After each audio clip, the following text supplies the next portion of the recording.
Dahan-dahan. Ay, Diyos ko. Thank you.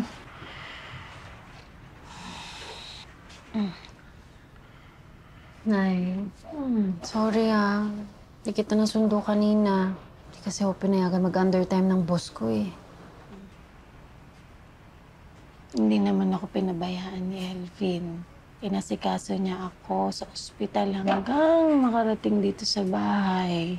Sila ng tita Cecil niya. Anak, swerte ka sa kanya. Alam ko po yun, Nay. Magiging mabuti siyang asawa sa'yo.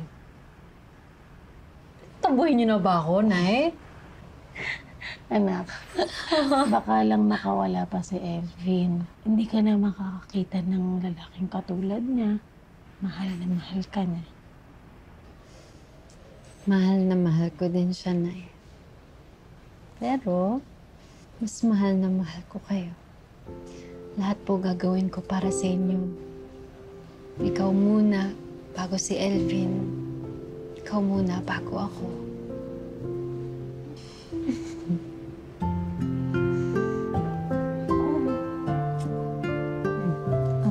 Kain na tayo, Nay? Kain na?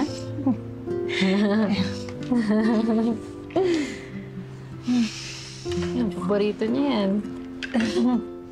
So, anong pinag-usapan niyo ng Auntie Divina mo? Well, ngayon ko lang nalaman, dahil kay Auntie, kaya naging successful si Papa. So, si Auntie ang nagsimula ng Crest Food? No, siya ang nagsakripisyo para mag-graduate si Papa. You know, I think she deserves her share. I don't know, Pero kung ano man ang ginawa ng papa mo, he did that all on his own. Siya naman ang nagsikap. Siya ang nagtrabaho. Wala namang ginawang auntie mo eh. Gusto niya lang maambunan ng pera ng papa mo. Hey, let me ask you this. Nakikita mo bang sarili mo kay Auntie Divina? What? Yeah, because you're the same. Sort of. I mean, technically, you know. Like, second child, nagpapakasasa sa pera ng pamilya, living the life, gamit ang yaman na pinaghirapan ng iba, sustentado ng yaman ni Leopoldo Chua. Hindi kaya nakakatawa yung mga sinasabi mo. Hindi naman ako nagpapatawa. Sinasabi ko lang sa'yo ang totoo. And besides, ayaw mo ba yun? Ibang naghihirap, pero ikaw ang nakikinabang. What a life!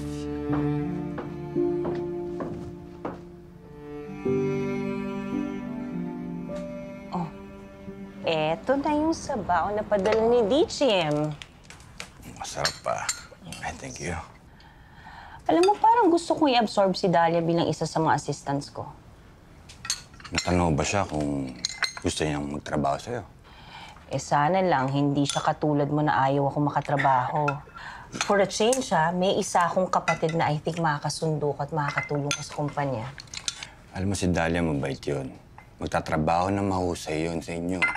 Di ba outsider sa family niya yan? Di ba dinis-own niyo yun? Okay, that's not true, Pinag-aral namin siya, tsaka sinusustentuhan siya. And ni-recognize siya ni Papa bilang isa sa mga anak niya. Ay, hindi porket pinag-aral tsaka pinagagasasan eh. Kaitin natin niya siyang pamilya. Magkaiba yan, Lily.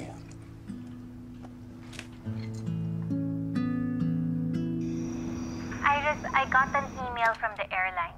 Nagparepo ka daw ng flight mo. Oh, yeah. Kailan ka ba babalik, ha? Sinabi mo sa akin 1 month ka lang Diyan, kaya pinayagan kita magbakasyon. Come on, Mom. I'm having fun here, so I'm extending my stay. Iris, you have to come home. You have to help me plan my wedding with Greg. Mom, don't wait for me, okay? Go ahead and get married. Hindi ko naman bit-bit yung sing-sing nyo. The wedding will push through without me. But you have to be there. I want you to be in my wedding. Then wait for me. Wait for me if you want. Kailan? Whenever. I don't know. I haven't decided yet. Iris. Mom, you know what? I'm sleepy. I'll talk to you soon, okay? Bye.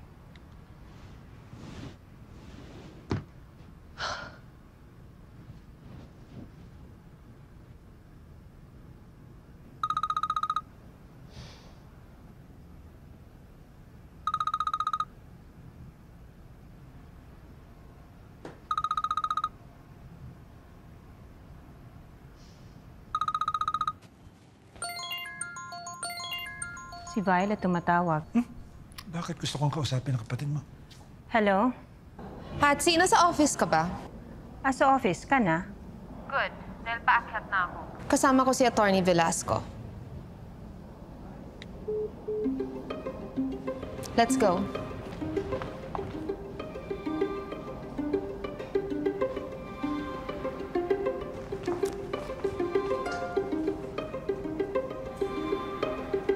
Yes?